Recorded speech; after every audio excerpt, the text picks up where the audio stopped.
hazos ha'ir sheyomeru kelilas yofi masos lechol ha'aretz. Their heart cried to the Lord, "Wall of Zion's daughter, run your tears down like a river day and night. Pour your heart like water in the Lord's presence. Lift your hands toward him for the life of your children." When the prophet Jeremiah composed his lamentations, he stopped at 5 chapters. He was unable to cry anymore.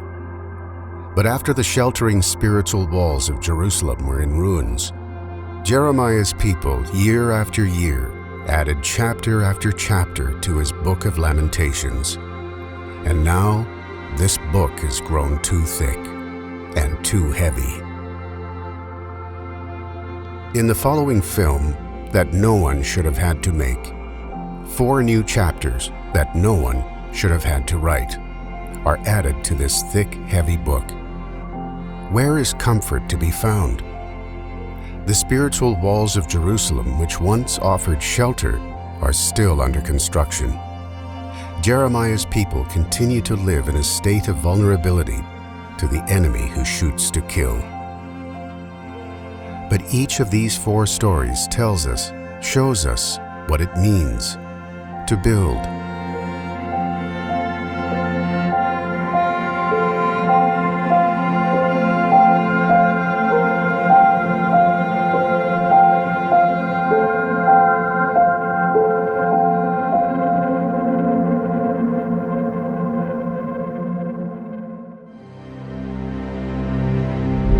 April 11th, 1956, Kfar Chabad, a village in the Lod Valley, 8 kilometers from Tel Aviv.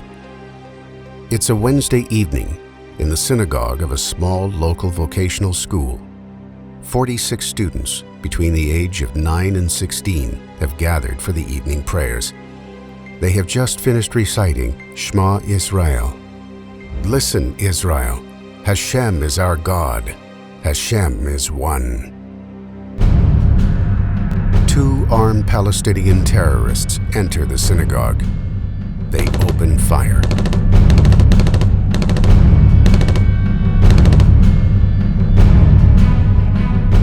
Albert Ederi, 14. Yaakov Harari, 13. Shlomo Mizrahi, 16. Isim Assis, 13. Moshe Peretz, 14, and their teacher, Simcha Silberstrom, 25, are killed in cold blood. Another 10 students are wounded. Among them, Kamos Amos Uzan, 15, dies 2 weeks later in the hospital. The Siddurim that drop from the hands of the praying students are open to the page of Hashki Venu, "Let us lie down in peace tonight, and let us arise tomorrow back to life." But the page is covered in blood, and the text is illegible. The Hasidim of Kfar Chabad in 1956 had a reputation for being a tough stock. Survivors of Tsar Nikolai's pogroms, of the Second World War, of Stalin's oppressive regime. But with dead bodies of 6 of their young members before them, the entire village sat paralyzed in despair. Some proposed that the fledgling village be disbanded. It was simply too dangerous to continue.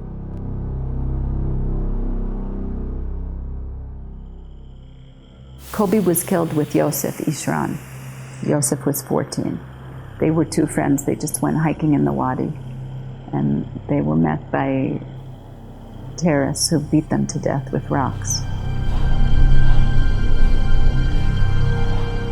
May 8th, 2001, Tekoa, Gush Etzion, Israel. 2 13-year-old boys, Kobi Mandell and Yosef Ishran, go for a hike in the wadi half a mile from their homes. The canyon in the Judean desert features a series of caves.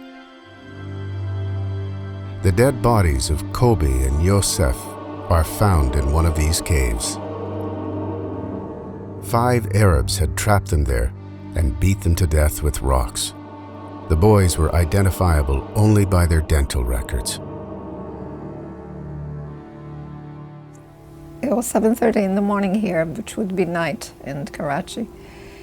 I had a dream that I was in a foreign city and just in an alley in one of this Middle Eastern type city that I've been to. And all of a sudden I see Danny really scared. You don't see Danny scared because he was very secure and calm, and you just don't see him. And I said, what happened? February 21st, 2002, we had the news from the FBI people. But I sensed the danger and I sensed the moment. And I never did that before. I went to the computer and wrote an email. Danny, humor me. Send me an email. And I told him I had this dream, and I wrote the word terrorist. And he never got that email. And one day they arrived and they said, bad news. Oh, we saw they brought the doctor with them. So we asked them, is it bad news? They said yes. And that's how we heard about it. And Yuda and I were sitting in the kitchen for breakfast, and she said, turn the stove off. And I said, bad news. She said, yes, but that was the 5th time. So I wasn't sure that I believe it, but this time it was the truth. January 23, 2002, Karachi, Pakistan. A Jewish-American journalist, Daniel Pearl, is kidnapped by Pakistani terrorists. My name is Daniel Pearl. I'm a Jewish-American from 3545 Ballina Canyon Road in Encino, California, USA. The terrorist group emails a range of demands to the U.S. government, including the freeing of all Pakistani terror detainees. Attached to the email are photos of Pearl handcuffed with a gun to his head and holding up a newspaper. 9 days later, Pearl is decapitated. My father's Jewish. My mother's Jewish. I'm Jewish.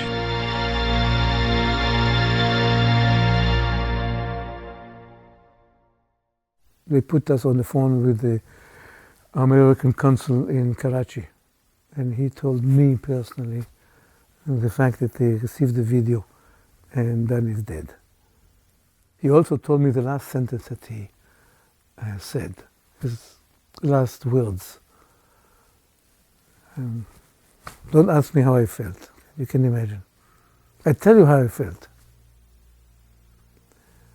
Total surprise, amazement at the fact that I can still move my arm, that the blood flows in my veins, that my biology is not affected by what I heard. I exercise it again and again. I move my arm, it works. It works. I could stand up, I could sit down. That's what amazed me the most. The biology continues. It's unbelievable. The first year, I cried every day. I felt like my life was over. I really felt like even my birthday, I was happy that I was a year closer to dying, because I felt like I can't live like this. This is just too horrible. And then eventually life comes back. Life is very strong, the life force. And when you suffer traumatic grief, there's also such a thing as post-traumatic growth. And if you can reach that growth, then sometimes you're just too busy to be in pain because you have too much life going on. Right after Koby was killed, when we were going to the cemetery, and I picked out my hat, and I thought to myself, you are disgusting that you care what color hat you're going to wear. But that minute I knew you're going to be okay. In 1945, 2 brothers arrived in Israel after having survived Buchenwald. Both their parents and their brother Shmuel had been killed in European concentration camps. The younger of the 2, Yisrael Meir, was 7 years old. The older, Naphtali, was 18. Sometime during their initial year in Israel, in 1945, Naphtali was taken to meet the Rebbe of Gur, Rabbi Avram Mordecai Alter, whose wife and children had also been killed in concentration camps. The Venerable Rebbe of Gur asked Naphtali, "Did you see the smoke rising from the chimneys?" To see the chimneys in Auschwitz from the crematorium, which means the bodies, the corpses, after being dead in the gas chambers, were taken to the crematorium to burn them. Not to bury them, but to burn them. And the chimneys worked day and night. Have you seen the chimneys? He said, yes, I did. In your very eyes? Yes. Did you see also the Rebbeinu Shalom there? He didn't answer, Naphtali. He didn't reply. I understand that the question of the Rebbe was if, in spite of seeing such a phenomenon, didn't you lose your faith in the Almighty? You know, I wasn't a person of great faith when my son was killed. I became religious, and I became religious because my husband was religious, and I liked the lifestyle. You know, I liked Shabbat, and I liked being part of a community, but I really did not feel God. And after Koby was killed, I felt, I mean, this sounds sort of crazy, but I felt like God was communicating with me. You look for God. You look for God in your pain. And it's also, like, I was much more of a shallow person beforehand. I was just much, it was very easy for me to just, like, you know, go to the beach and read a novel and just relax. And after Koby's death, I couldn't. I had to do something greater and more purposeful, because I felt like I had to make my life count, but I had to make his life count. And I feel like he keeps pushing us on to do more and more and to keep going. The year Koby was murdered, Seth and Sherry Mandell established the Koby Mandell Foundation. Through various programs such as Camp Koby, Teen Camp in Israel, Mother's Healing Retreat, Mishnah Marathon, the foundation runs therapeutic programs for children and adults who have lost a family member to terrorism. To date, more than 2,000 people have participated in the programs. Let's talk about Danny's inspiration. That's who Danny is. What they did to him doesn't make him who he is. The pain of his loss doesn't help anybody. There are many victims. They're very atrocious, horrifying stories. Let's stick to the inspiration. The Daniel Pearl Foundation started a few days after we heard the bad news. Shortly after Daniel's death, his parents founded the Daniel Pearl Foundation. Its mission? To promote cross-cultural understanding through journalism, music, and dialogue. Hello, I'm Christiane Amanpour. The Daniel Pearl Foundation was formed by his family in Danny's memory to further the ideals that inspired his life and his work. In its wake, a number of initiatives followed. The Daniel Pearl Memorial Lecture at UCLA. It is my honor and privilege to welcome you to the Daniel Pearl Memorial Lecture. In partnership with the Foundation, the Daniel Pearl International Journalism Institute at the Interdisciplinary Center in Herzliya. The Daniel Pearl Freedom of the Press Act, signed on May 17, 2010, by U.S. President Barack Obama. Our friends, our relatives, they all told us, you can't let it go, you must fight. You must fight the evil that took your son's life, and we felt indeed that this is our way of taking revenge. And the revenge idea is to fight evil with good, to encourage and empower people that are with us, with the same ideology, of humanity, understanding. In 1974, Rabbi Lau revisited Buchenwald. While walking through a former torture chamber, he chanced upon a word on a small cement windowsill, evidently etched into the cement with a fingernail. Nekume, revenge. Nekume, let's translate it into word revenge, to take revenge.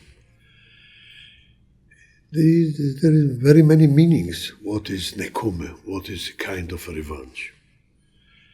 If you would give me a rifle and show me an old Nazi who have killed my mother in Ravensbrück, shooted her on the last day of the war, or you would point out about a German, an old one, or a Ukrainian one of the assistants of the Nazis who pushed my father to the gas chamber in Treblinka. And I have a rifle in my hand. Kill him. Take revenge. Nekume, in Hebrew and Yiddish. I'm not sure that I can press and send the bullet. I'm not sure. It will not bring back my father or my mother to this world. For me, Nekume is, in the eternal perspective, they wanted to destroy us and to destroy our heritage. Lechu v'nachidei migoi, according to the chapter in the Psalms, let's liquidate the people of Israel from being a nation. Ve'lo yizacher shem Yisrael od, and let's extinguish the candle of Judaism in the world. So the name Israel will not be mentioned anymore. This was the plan. First of all, Jews are very rarely consumed by hate. I mean, I don't think Jews are a hateful people. I know, I wasn't brought up religious, but my mother always told me the best vengeance is a good life.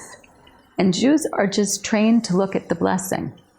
It's just, it says, like, I put before you a blessing and a curse, choose life.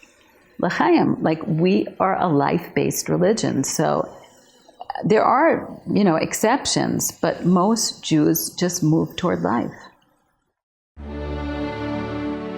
Rabbi Yisrael Meir Lau served as Ashkenazi Chief Rabbi of Israel from 1993 to 2003. He is presently Chief Rabbi of Tel Aviv. As of 2013, his son, David, is the Ashkenazi Chief Rabbi of Israel. My father was the 37th generation of a rabbinic dynasty in Europe. I am the 38th and the first one who serves in Eretz Israel, not in Europe. My 3 sons, of the 8 children, there are 3 sons, all the 3 are rabbanim. One of them even the chief rabbi. This is a kind of a nekume. You wanted to extinguish the candle? You are not here anymore. 70 years after your defeat, and we, thanks God, multiply and flourish. This is for me the nekume. It's not really, in our case, it wasn't a decision. We couldn't consider the other alternative, which was to close in and to despair and to feel victim and to resign to the tragedy and to hate. We couldn't, because we saw that we have effective means to change things. Effective means to empower the forces of good. Rabbi Nissan Mangel was 10 years old when his family was deported from Košice, Czechoslovakia, and taken to Sered. From the year 1944 until 1945, he was moved around through 6 concentration camps: Sered, Birkenau, Auschwitz, Mauthausen, Milk, and Gunz Kirschen. I had a heavy leather boot and I didn't have any socks. Marching, it was January, February, March. And this heavy leather boot bore into my leg, to my foot, and it kept on scraping away the skin, until the flesh, the muscles, until it scraped away, it bored away until the bone. Eventually, the pain from the ankle went up all the way to the thigh. I just could not move anymore. This foot was completely out of commission. I couldn't move. So I thought to myself, I won't be able to march many more miles. Let me just move out a few inches from the line. But Germans, that the Yak is so punctual. If anybody moved out a few inches from the line, they were shot. That's why you have the piles on both sides. So I thought to myself, let me just move out from the line, and I'll be one of those piles, one body. Suddenly, a thought came to my mind. I remembered a Friday night Suda at home, Czechoslovakia. Friday night. It was the custom of my father always to tell stories of tzaddikim. The Chosid came to the Baal Shem Tov. And usually when a Chosid comes to a Rebbe, he stays there for a few days. He was there, and suddenly in the middle of the night, a messenger comes to him, a message from his wife, that unexpectedly she's going to labor. And this was middle of the night, between Mezibus, where Baal Shem Tov was living. And this town was a dense forest. This forest was at night infested with robbers, gangsters, thieves, rapists. So at night, people were afraid to go through this forest. During the daytime, many people went, so it wasn't so dangerous. But at night, people were afraid to go. Now, his wife asked me, should come immediately. So he goes to the Baal Shem Tov, middle of the night. He says, my wife asked me to come immediately. She's going to labor. But I'm afraid to go alone. So Baal Shem Tov said, since your wife needs you, go immediately.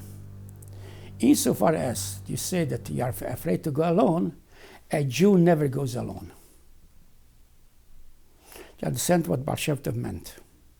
A Jew never goes alone, is always Hashem goes with him. And suddenly this story, this moral, this teaching came to me. Suddenly I remembered it. This gave me such a strength that I'm not alone. And I decided not to move out, and I'll continue to push, because Hashem will help me. In the days following the murders in Kfar Chabad, the Rebbe sent words of solace by telegram and by post to the villagers.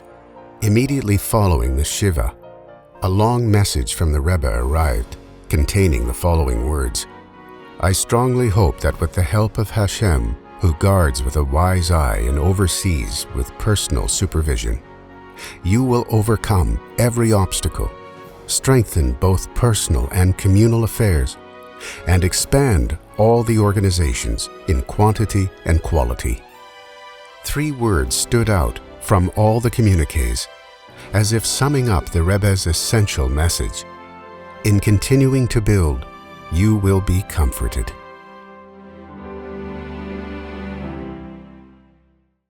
I would say that our lives were totally broken when Koby was killed, and thank God we had other children. And it's a real challenge to find wholeness, because you don't find wholeness in the same way. But there are opportunities. My point is that tragedy always brings an opportunity, and you have a choice of whether you utilize the opportunity or you just despair with the tragedy. And in our case, it so happens that because Danny became an icon to so many ideas, and because he became a symbol of East-West meeting, And because he was respected on both sides of the East-West divide, that we have the opportunity now to bring his message and our message to the world. We have an opportunity, and we can't let it go. Hope against hope. Never give up. People who in Auschwitz or any other death camps, if the person says, I will not survive, it's impossible. Odds against odds. I cannot endure this suffering. He would in this moment give up. This will be the end. So a sufferer knows what was the key, the secret of his survival. Tracht gut, but sein gut. Think good, think positively. And the Rebbe emphasizes it time and time again. It's a very important lesson. Tracht gut, don't give up. You'll see you to succeed. Push, keep on, don't give up. Yes, push ahead. It was the beginning of the Intifada. So every day there were terrorist attacks. And I would go to shivas and I would just be there for other people. And I felt like I had a presence that I could make myself available for other people. And that in that way there was some kind of purpose to my pain, that it wasn't for nothing, that I could just be there to give to other people who were going through the pain that I was still experiencing. Because history, if you want, you can say God has given us this, I should say upon this calling, and this job to perform that we cannot let go. We feel that we are soldiers in the army of civilization, and we cannot betray that calling. So we must continue. I was asked a number of times, after what I went through, all these experiences, these horrible, horrible things, don't you have nightmares? At the middle of the night, shakes you up and starts screaming? Let me tell you, in complete truth, never, it's already over 70 years, yes? I never had one night I couldn't sleep because the nightmare woke me up. I never had anything bad dreams, bad events should come to me what I went through. Why is it? Because I always had in the back of my mind, it's whatever Hashem does is only for the good. I came home, my hair didn't grow. My nails didn't grow. I was so emaciated, except the skin and the bone. There was no muscles. It took months and months before my hair began to grow. But I did not have emotional and let alone no spiritual trauma at all whatsoever. The Emunah kept them then, and the Emunah keeps them out also. Today, Rabbi Mangel is a noted scholar, author, and lecturer who inspires audiences around the globe with his message of hope, resilience, and purpose. His last sentence is resonating in the mind of many Jews, and we would like it to resonate in the mind of young Jewish kids. My father's Jewish. My mother's Jewish. I'm Jewish. In the town of Bnei Brak in Israel, there's a street called Chaim Pearl Street, which is named after my great-grandfather, who was one of the founders of the town. I'm Jewish, my father is Jewish, my mother is Jewish, and I'm Jewish. And back in the town of Bnei Brak, there is a street named after my great-grandfather, Chaim Pearl, who was one of the founders of the town. And that for us means everything. It encapsulates. I don't know how he fell into that kind of memory, because we hardly spoke about this street in Bnei Brak. I think we visited it only once, and we talked about it maybe twice. But somehow in this critical moment of one's life, the mind works in strange ways. And he just fell onto that particular incident or memory that symbolizes everything that you can imagine about Judaism. It's the historical continuity. I'm not here as one person. I represent a movement, an idea. You know, my grandfather, he came to Israel not to look for oil or minerals. Okay? He came there because he wanted to rebuild the city of Bnei Brak, where Rabbi Akiva established his place of learning. And he was one of the founder of the town. We are the founders of towns. And we build, we don't destroy. His great-grandfather, Mr. Pearl, Oliver Scholler, came from Poland, I think from Warsaw, and was one of the founders of the city of Bnei Brak. This is a fact, a piece of the history of Bnei Brak. And I think there is a street carrying his name. He was killed by whom? Daniel Pearl, Islamic. Yeah. He saw in this last moment that this is the classic war between the Jewish people and the Jewish faith to those parts of the Islam, the fundamentalist Islam, like the Al-Qaeda, the Taliban, and today Hamas and ICC, who want to destroy not only the Jewish physically, the Jewish state, of course, as their home, and the Jewish heritage as a religion, as a faith. So he understood that in the last moment he can give a declaration. He said, I am in the front line of this battlefield, the historic one. My grandfather came as a Jew to build a part of the Jewish home. In 2009, on Simchat Torah, Daniel's birthday, Habad synagogues throughout the world took part in an initiative, the Daniel Pearl Hakafa, a circuit of joyful dancing with the Torah in hand, in the memory of a Wall Street Journal reporter whose last words attested to his Jewish identity.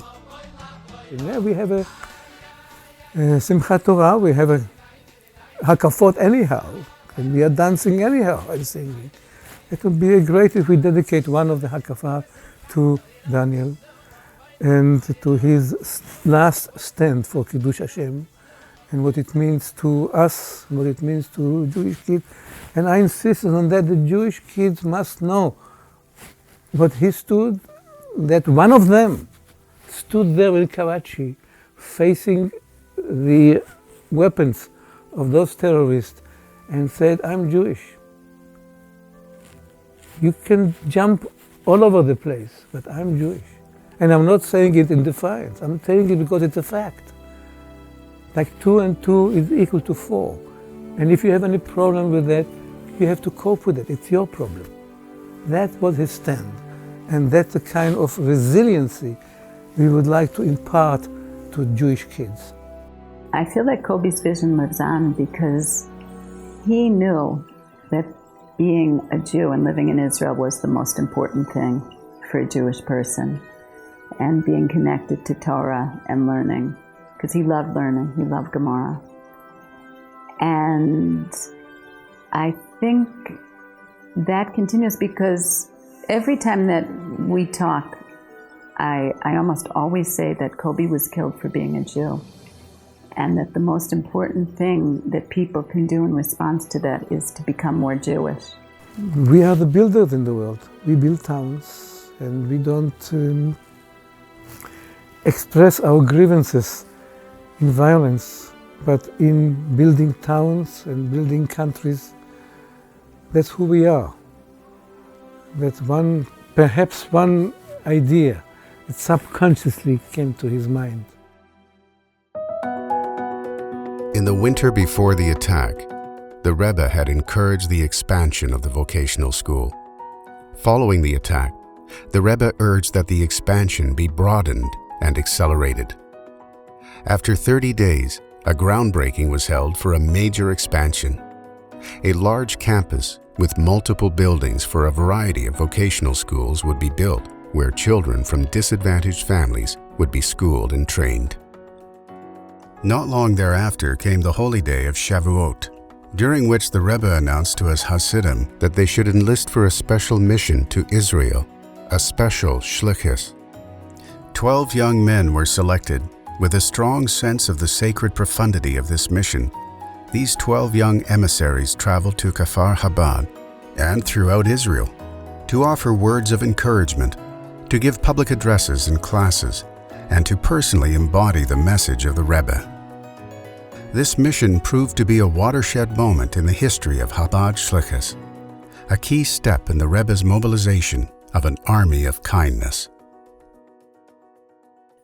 I think the wisdom of a broken heart is that you know that life is short, and you know that life is limited. I feel like after Koby was killed, before that I had this feeling that life was unlimited, and that there was such a grandeur to life. I mean, I still feel there is, but after Koby was killed, I felt its limits, and I felt my limits, and that death was real, and that death was there for everybody. I mean, we all live as if we're not going to die, because that's the only way we can. But when you're faced with the death of a child, part of you has died. So I never have that total comfort in this world, because I'm connected to the world to come. And so that connection to the world to come gives me a different truth in this world, because I'm not fully in this world. I can tell you one thing, that a man who is suffering, who is in a trouble, he understands better than the others that all these materialistic accomplishments of this world is nothing, is zero. It must be something spiritual, which is the real world. This brings him to thinking about the future, about the redemption of the Jewish people, about the fulfillment of the prophecies of all the prophets we have mentioned and we didn't mention yet.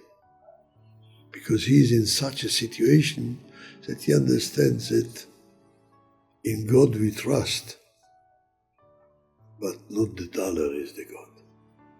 We learned that in Gan Eden Lamala, in the Garden of Eden, like the highest, deepest place in like the spiritual world, it says that there's a bird's nest. And then it says, in that bird's nest, the Messiah waits to redeem the world. And he flies in and out of the nest, waiting to see if the world is ready. And in that bird's nest are pictures of all the children that died Kiddush Hashem. Pictures of all the children that died sanctifying God's name. So after I learned that, I felt that Koby's death was part of Jewish history. And it was part of this transcendent reality that I couldn't really understand, but that we were now part of a bigger story.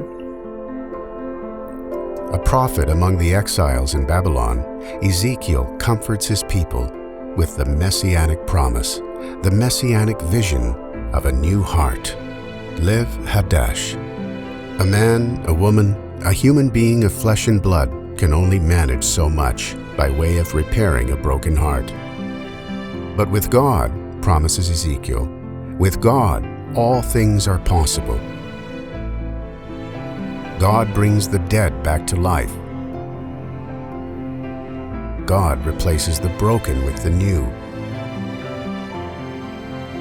And I will give you a new heart, and I will place a new spirit inside you. Then the nations left around you will know that I, Hashem, have built the ruined places. God sends his anointed one, Moshiach, to comfort all.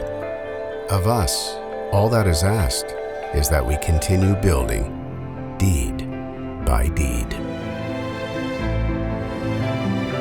Jeremiah raised a bitter lament for Jerusalem, but he did not eulogize. For our people is eternally alive. In exile, our sages explain, God is with us. His infinite light pours into the cracks of our shattered hearts.